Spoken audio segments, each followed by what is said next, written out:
नमस्कार विद्यार्थी मित्रांनो. समाजकार्याची ओळख करून घेत असताना सर्वात आधी समाजकार्याच्या संकल्पना जाणून घेणे खूप आवश्यक असते. जसं की पूर्वीच्या काळी गरीब, निराश्रित, अपंग इत्यादींची शुश्रूषा कौटुंबिक संस्थेद्वारे होत होती. तत्कालीन समाज व्यवस्थेवर ही जबाबदारी होती. काही वेळा तर कुटुंबातून या सेवा देणं अशक्य होत असल्याने इतर संस्था अशा लोकांचा सांभाळ करीत असत. गरजू व समस्याग्रस्त व्यक्तींना मदत होऊ लागली. संकटकालीन व्यक्तींना संकटावर मात करण्याकरिता मदत मिळू लागली. परंतु आधुनिक काळात औद्योगिकीकरण व आधुनिकीकरणामुळे समाज व्यवस्था बदलली व समस्यांमध्ये वाढ होऊ लागली. या समस्या सोडवण्याकरिता शास्त्रीय ज्ञानावर आधारित कार्य करण्यास व सामाजिक समस्या सोडविण्यास अत्यंत बळकट व्यवस्था निर्माण झाली आणि ती म्हणजे समाजकार्य होय. दुर्बल घटक, मनोरुग्ण रोगी, अपंग, निराश्रित इत्यादीकरिता समाजकार्य होऊ लागले. परंतु ही भावना दान धर्माशी निगडीत नव्हती, कारण समाजकार्य हे दानकार्य नाही आहे. समाजकार्य म्हणजे श्रमदान नव्हे, तसेच ऐच्छिक किंवा आपत्कालीन परिस्थितीमध्ये केलेली मदत म्हणजे समाजकार्य नव्हेच. समाजकार्य ही एक प्रक्रिया आहे. यामध्ये मूल्ये, तत्वे, पद्धतीनुसार कार्य करावे लागते. वास्तविक समाजकार्यापूर्वी दानधर्माला अधिक महत्त्व होते, पण दानधर्माच्या संकल्पनेतूनच समाजसेवेचे रूप व्यावसायिक समाजकार्यात बदलले व पुढे ही संकल्पना शाश्वत विकासात परिवर्तित झाली. समाजकार्याच्या वेगवेगळ्या संकल्पना आहेत.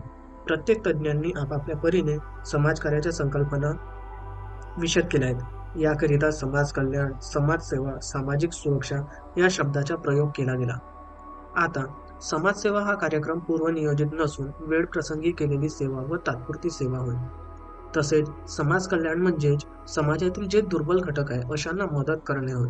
त्यात मनोरुग्ण, अपंग, निराश्रित, मूकबधीर, बालक, महिला हे दुर्बल घटक होय. अशा व्यथित घटकांना किंवा दुर्बल घटकांना सहाय्य देण्याची संधीचे प्रयत्न म्हणजे समाज कल्याण यामध्ये अंतर्भूत असतात.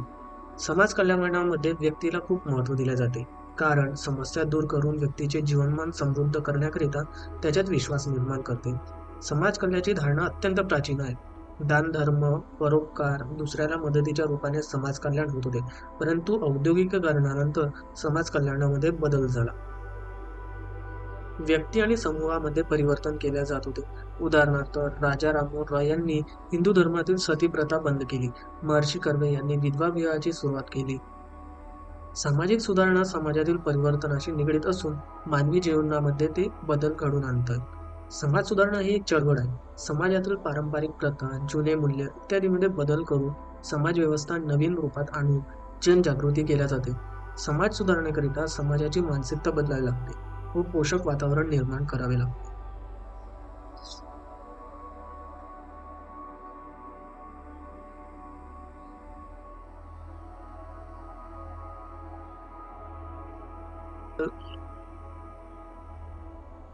समाजकार्याच्या संकल्पनेत अनेक गोष्टी अंतर्भूत असतात, जसे समाजकार्याबाबत असणारी समजुती, गैरसमजुती, समाजकार्याची वैशिष्ट्ये, समाजकार्याच्या संबंधित संकल्पना, समाजकार्याचे उद्देश, त्याची मूल्ये, तत्वे, समाजकार्याचे महत्त्व, समाजकार्याची व्याप्ती काय आहे, व्यावसायिक समाजकार्य म्हणजे काय आणि ऐच्छिक समाजकार्य म्हणजे काय, तसेच व्यावसायिक समाजकार्याची गरज आज आवश्यक का आहे आणि तसेच समाजकार्यासमोर असणारी विविध आव्हाने. तर मित्रांनो, समाजकार्य बघत असताना समाज ही समाजकार्याची प्रयोगशाळा आहे. ज्याप्रमाणे विज्ञानाच्या प्रयोगशाळेमध्ये विविध केमिकल्सद्वारे प्रयोग केल्या जातात, त्याचप्रमाणे समाजाच्या प्रयोगशाळेत निरनिराळ्या समस्येवर निष्कर्ष काढून उपाय सुद्धा सुचविल्या जातात. परंतु या ज्या काही समस्या आहेत त्या पुष्कळ विविध असतात. परिस्थितीनुरूप समस्या व त्यावर उपाय योजना असतात, कारण एका ठिकाणचे निष्कर्ष दुसरीकडे त्याच्या परिस्थितीनुसार वेगळे असू शकतात. उदाहरणार्थ कामगार.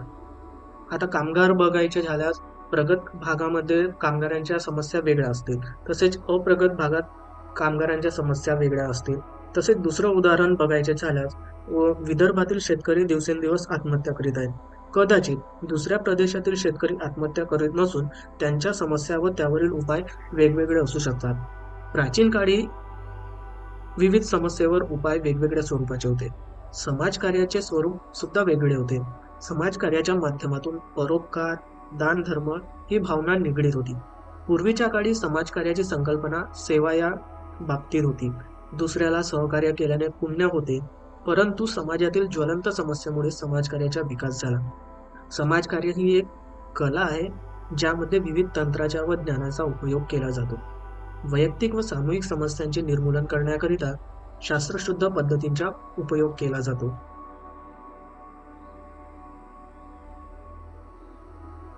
समाजकार्य एक प्रगतिशील व्यवसाय आहे, कारण अनेक देशांमध्ये समाजकार्य समानार्थक आहे. तसेच व्यावसायिक समाजकार्याला जगातील सर्वच देशांमध्ये मान्यता सुद्धा देण्यात आली आहे. व्यावसायिक समाजकार्य आणि ऐच्छिक समाजकार्याबद्दल माहिती जाणून घेण्याआधी समाजकार्याबाबत असणाऱ्या गैरसमजुती जाणून घेणे सुद्धा आवश्यक आहे. कारण पारंपरिक व धार्मिक रीतीनुसार दुर्बल व समस्याग्रस्तांना धार्मिक भावना निगडीत ठेवून दान देणे समाजकार्य असे समजले जाते होते. समाजातील पीडित, दुःखी, निराधार व्यक्तींना सहकार्य करणे हे कर्तव्य समजण्यात येते.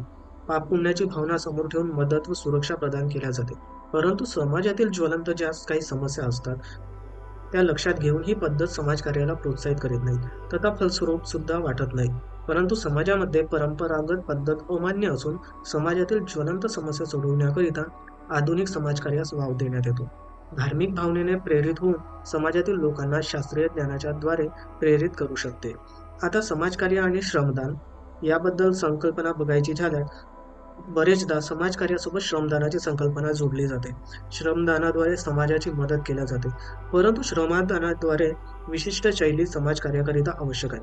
ही पद्धत समाजकार्याची प्रेरणा असून शास्त्रीय आहे. श्रमदानामुळे समस्याग्रस्त व्यक्तीची व्यक्तिगत समस्या सोडविण्यास वाव मिळतो. तसेच श्रमदानाला समाजकार्य म्हणू शकत नाही. कदाचित समाजकार्य आणि श्रमदान भिन्न भिन्न आहेत. श्रमदानाद्वारे समस्याग्रस्त व्यक्तीच्या समस्या सोडवल्या जात नाही, कारण बालकल्याण, वृद्ध कल्याण, अनुसूचित जातीचे कल्याण इत्यादी, परंतु समाजकार्य मानवी संबंधाच्या ज्ञानावर आधारित असून प्रेरणा देते. त्याचबरोबर समाजकार्य आणि परोपकार. समाजकार्याला निस्वार्थ वृत्तीचे कार्य समजले जाते, परंतु समाजकार्याला स्वार्थहीन केल्या जात नाही. बरेचदा समाजसेवी संस्थांच्या माध्यमातून समाजसेवेचे विभिन्न कार्य बिना परिश्रमाचे व निष्कर्ष केले जाते, परंतु व्यावसायिक समाजकार्यामध्ये समाविष्ट हे गोष्ट होत नाही, कारण परोपकाराची भावनेतून गोळा केलेल्या धनाचा उपयोग शास्त्रीय पद्धतीने केल्यास व्यावसायिक समाजकार्यास मदत होऊ शकते. नंतर बघायचे झाल्यास समाजकार्याला आपत्कालीन कार्य सुद्धा म्हटले जाते, कारण भूकंप, पूर, नैसर्गिक आपत्ती, पीडित व्यक्तींना सहाय्य इत्यादी बाबतीत मदत केली जाते. सहाय्यतेची गरज ही शाश्वत असते, अशा वेळी समाजसेवक मदत करतो, परंतु अशा कार्यास समाजकार्य म्हटले जात नाही, कारण समाजकार्य अस्थायी नसून शाश्वत आहे. समाजकार्य सतत सहाय्य करतो, समस्या संपल्यानंतरही लक्ष ठेवून असते, परंतु असे चिरंतर केल्यास समाजकार्यास मदत होऊ शकते. समाजकार्याचा इतिहास बघता प्राचीन काळी समस्येवर उपाय वेगवेगळ्या स्वरूपाचे होते. समाजकार्याचे स्वरूप सुद्धा वेगळे होते. समाजकार्याच्या भावनेतून परोपकार, दान धर्म ही भावना निगडीत होती. पूर्वीच्या काळी समाजकार्याची संकल्पना सेवा होती. दुसऱ्याला सहकार्य केल्याने पुण्य होते, परंतु प्राचीन काळी समस्येवर उपाय वेगवेगळ्या स्वरूपाचे होते. समाजकार्याचे स्वरूप सुद्धा वेगळे होते. समाजकार्याच्या माध्यमातून परोपकार, दान धर्म ही भावना निगडीत होती. पूर्वीच्या काळी समाजकार्याची संकल्पना सेवा होती. ही संकल्पना अतिशय दृढ होती.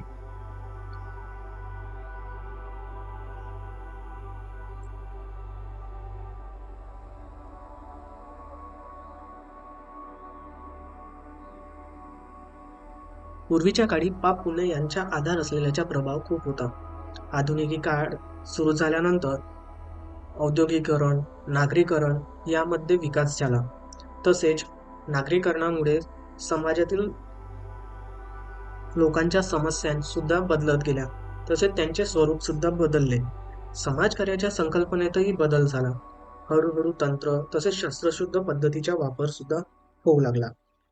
संबंधित समस्येचा सखोल अभ्यास करून अपेक्षित यश मिळावे ही भावना समाजकार्यात असते. समाजकार्य करीत असताना समाजकार्य करा असे सांगावे लागत नाही, तर ते कार्य स्वतः पुढाकार घेऊन करतो.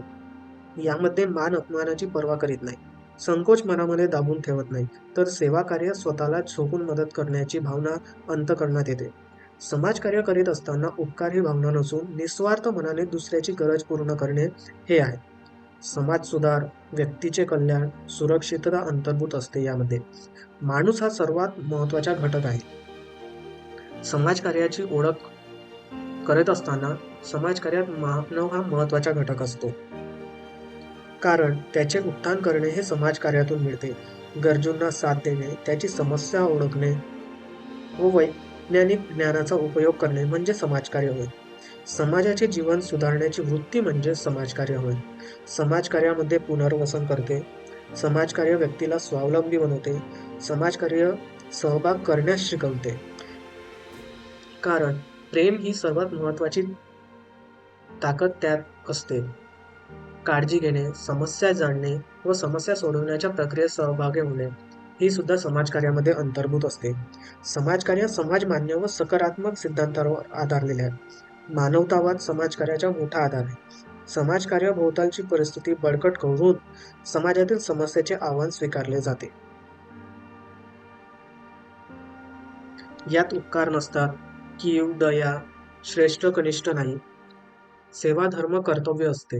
मानवाला महत्त्वाचे स्थान असते आणि त्यात समानता हे एकमेव उद्दिष्ट असते. न्याय, सहिष्णुता, समायोजन, ऐक्य, एकत्रितपणा, सत्य, नीतिनियम हे समाजकार्याचा प्रमुख आधार आहे.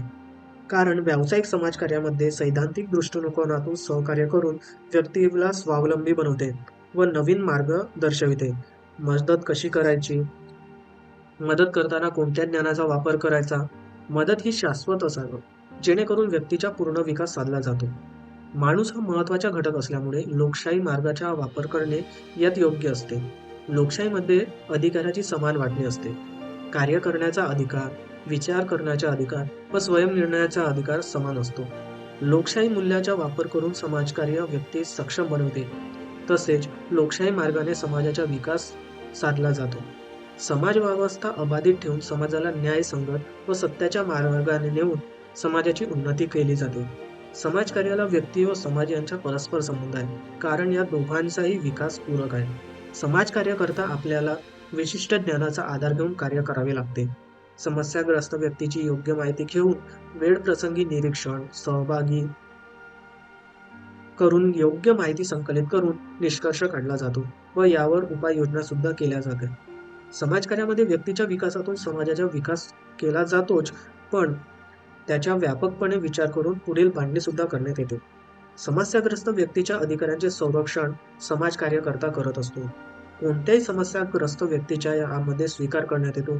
उदाहरणार्थ अपराधी, वेश्या इत्यादी समाजाने बहिष्कृत केलेली व्यक्ती समाजकार्यात घेतली जाते. या व्यक्तीबाबत असलेले गैरसमज दूर करण्याचे काम समाजकार्यकर्ता करत असतो. समाज अशा व्यक्तींना सुद्धा राहण्याचा व वापरण्याचा अधिकार समाजकार्य देतो. त्याचा स्वीकार सुद्धा करतो.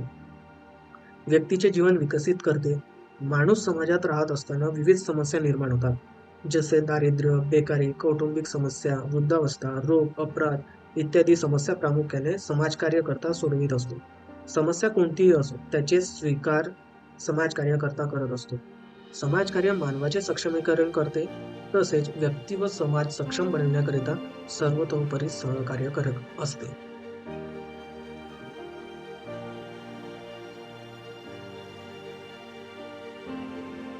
नियमांच्या चौकटीत राहून समाजकार्यकर्ता आपले कार्य करत असतो. मानवता व मानवाधिकार समाजकार्याचा पाया आहे. अधिकारांचे संरक्षण समाजकार्य करते. माणूस म्हणून स्वीकारण्याच्या दृष्टीने समाजाचा व्यक्तिगत समुदाय निर्मिती समाजकार्यकर्ता निर्माण करत असतो. धन्यवाद मित्रांनो. सोशल स्टडीमध्ये आपलं खूप खूप स्वागत आहे.